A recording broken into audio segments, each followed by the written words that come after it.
Բարձր դատարան շնորհակալություն հնարավորություն ընձեռնելու մասին ներկայացնել իր որոշումը։ Որպեսզի ավելի պատկերավոր լինի ինչի մասին է խոսքը, գործընկերս ներկայացրեց մի իրավիճակ, երբ բոլոր քաղաքական ուժերը պատրաստվում են խաղալ ֆուտբոլ։ Եկան աշխարհի չեմպիոնատ, դուրս եկան դաշտ, պարզվեց, որ դիմացի կողմը ասել է, չէ, որ ասել են ֆուտբոլ, այդքան էլ ֆուտբոլ չի, դա ամերիկյան ֆուտբոլ է։ Ես բերել եմ մարդիկ, ովքեր հագել են սաղավարտներ ու ձեզ ծեծելու են։ Ասում ենք, բայց մենք գնդակը ոտով ենք պարապել խաղալ, ասում է, չէ, ոտով չկա, ձեռով։ Ասում ենք, կլինի դե մենք էլ ձեռով խաղանք, ասում է, չէ, որ դուք ձեռով խաղաք, ձեզ տուգանային ենք ուղարկելու, ասելու ենք ձեռով խաղա։ Այս սա է տեղի ունեցել։ Բոլոր թիմերը պատրաստվել են ֆուտբոլ խաղալու, եկել են ֆուտբոլի աշխարհի չեմպիոնատ, պարզվել է, որ մի թիմ, ընդ որում մենակ ինքը ֆուտբոլ ասելով նկատի ունի ամերիկյան ֆուտբոլ, բերտում է ձեռին գնդակը, վազում է, ով որ ընկնում է, փչում են գետնին, սաղով պարկում ենք վրան։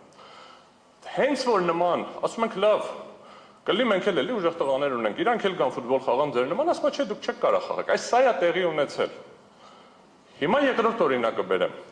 Մեզ բազմաթիվ անգամ այս լսումների ընթացքում լսեցինք ձևակերպումներ, որ սահմանադրական դատարանը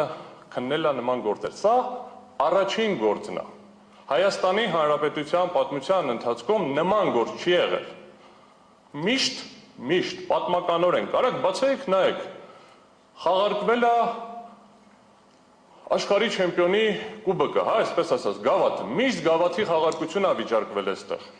Մենք հիմա ի հավելումն նրան, որ կանոնները ամբողջությամբ խախտված են, վիճարկում ենք փոքր բրոնզ։ Մենք հիմա քննարկում ենք ոչ միայն, որ գավաթը տվեք մեզ, Բարգավաճ Հայաստան կուսակցությունը այս պահին եւ 59,000 քաղաքացիներ ասում են, մենք այս պահին չենք հավակնում աշխարհի գավաթին։ Այն մենք կգանք կհասնենք այդ գավաթին ինչ-որ մի փուլում։ Մեզ տվեք մեր բրոնզը, փոքր բրոնզը, 4-րդ տեղի համարավեճը։ Հայաստանի պատմության ընթացքում տեղի ունեցած գործերով երբեք չի եղել սահմանադրական դատարանում գործ, որտեղ քննության առարկա է եղել փոքր բրոնզը։ Միշտ նախագահական ընտրություններն են եղել, միշտ եղել են պարլամենտական ընտրությունների մեծամասնական ընտրակարգով ընտրությունների արդյունքները, միայն 21 թվականին վիճարկման առարկա է եղել ընտրությունները, բայց հիմնական քննարկման առարկան չի եղել ձայների հաշվարկի կարգը, այլ եղել է, որ ընտրությունները կեղծվել են ընդհանուր առմամբ։ Հիմա բարձրացված խնդիրը վերաբերվում է ընտրությունների շրջանակներում, ուրեմն հաշվարկի կարգին։ Հիմա այստեղ ինչն է շատ կարևոր, մի քանի հանգամանքի վրա եմ ուզում ուշադրություն հրավիրել։ Ինչի է այս իրավիճակը ստեղծվել, որովհետև պատասխանողը ծայրահեղ անպատասխանատու է վերաբերվել իր աշխատանքային պարտականություններին։ Հայաստանի իմ կողմից, երբ որ ես հասուն եմ եղել եւ հետեւել եմ, ընտրությունների ժամանակ այսպիսի խայտարակ աշխատանք կենտրոնական ընտրական հանձնաժողովը չի կատարել, բացատրեմ ինչի։ Կենտրոնական ընտրական հանձնաժողովը երկու արձանագրություն է կազմել, մեկը թվագրված է հունիսի 8-ին ժամը 11:48-ով, մյուսը վերաբերվում է հունիսի 14-ին 18:16-ով։ Այս երկու արձանագրությունները ըստ էության իմի են բերում ընտրությունների արդյունքները։ Ձևակերպվել են իբր թե վերահաշվարկի արդյունքում։ Վերահաշվարկի արդյունքում փոփոխությունների քանակը եղել է չնչին։ Իսկ այդ վերահաշվարկ կոչվածը ինչ է եղել, երբ որ ես անձամբ արել եմ այդ վարժությունը, բացել եմ կենտրոնական ընտրական հանձնաժողովի կայքը, քաղաքացիները բոլոր ընտրատեղամասերում կան, փորձել եմ լրացնել, որովհետև առաջին օրից պարզ էր, որ այդտեղ կեղծված են թվերը։ Այս առաջին արձանագրությունը կեղծիք է։ Ոչ թե վերահաշվարկ ենք արել, թվերը ավելացել է, չէ, արձանագրության մեջ գրված է 100, կենտրոնական ընտրական հանձնաժողովը համարել է 10, գումարել է 10, թիվը արձանագրել։ Ինչի արդյունքում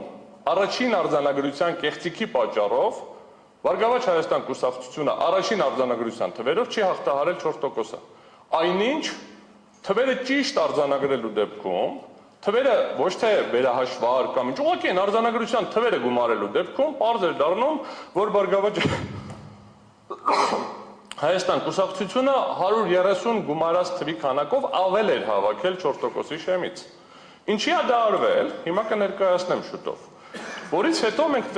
Բարգավաճ Հայաստան կուսակցությունը տեսնում է, որ թվերի տարբերություն կա, բայց դա չի մենակ։ Քվեարկության մասնակիցների ընդհանուր թիվը երկու արձանագրությունների միջև 1000-ով տարբերվում են։ Ընտրողների ստացված կտրոնների ընդհանուր թիվը երկու արձանագրությունների միջև 3400-ով տարբերվում են։ Չօգտագործված համարակալված կտրոնների ընդհանուր թիվը 1000-ով տարբերվում է։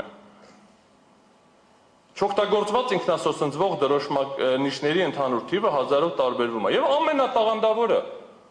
ընտրողների ցուցակներում ընդգրկված ընտրողների թիվը 9-ով տարբերվում է։ Լավ, առաջին արձանագրության ժամանակ չգիտենք քանի հոգի ընդգրկված ցուցակներում։ Ընտրություն են կազմակերպում, չգիտենք քանի հոգի է ներառված ցուցակներում։ Սա է ցույց տալիս, սա ինչի է ֆունդամենտալ կարևոր, բարձր դատարան։ Երբ որ մենք իրականացնում ենք գործընթաց, որի սկզբի կանոնները փոխվում են, կանոնները իրականացնում են ոչ իրավաչափ, հաշվարկի մեխանիզմներում չկա վերահսկողական գործիքներ, անհնար է ստուգել ոնց են հաշվել, ոնց են գումարել։ Այս են դասական անեկդոտի օրինակն է, ասում ինչ ուզում ես արա, կարևոր այն ով է հաշվում։ Այս վիճակում ենք մենք հայտնվել։ Եվ դրանից հետո մենք տեղի է ունենում հաջորդ զարգացումները։ Հիմա անունը դնում ենք, որ տեղի է ունեցել վերահաշվարկ։ Վերահաշվարկի արդյունքում իրականում որոշ թվերի փոփոխություններ եղել են, բայց դա վերահաշվարկ չէր։ Վերահաշվարկի իրական խնդիրը որն էր, աղյուսակի մեջ տվյալները թերություն ունենք, սխալ ենք լրացրել։ Ես խնդրում եմ, երբ որ իրենք իրենց անձնական տնական բյուջեն կհաշվեն, ոնց ուզում են աղյուսակի մեջ լրացնեն։ Հայաստանի Հանրապետության իշխանության կրողի որոշումները, երբ որ լրացնում են աղյուսակի մեջ, բարի լինեն կիրառեն այնպիսի մեխանիզմներ, որպեսզի այդպիսի տեխնիկական,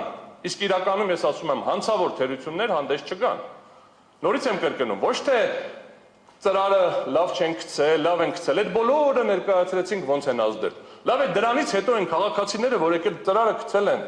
հաշվել են, ընտրատեղամասերում հաշվարկը արել են, աղյուսակը կազմել են, այս աղյուսակի տվյալները դիտավորյալ սխալ հաշվելու նպատակը որն է։ Իսկ եթե դա անփութությամբ է, դա նշանակում է, որ կենտրոնական ընտրական հանձնաժողովի եւ ընտրական հանձնաժողովների ամբողջ համակարգի աշխատանքը ամբողջությամբ խաթարված է, ինչը նշանակում է, որ անհնար է գնահատել ընդհանրապես ազդեցությունը։ Հիմա անցնեմ կոնկրետ սպეციფიկ դեպքին փոքր բրոնզի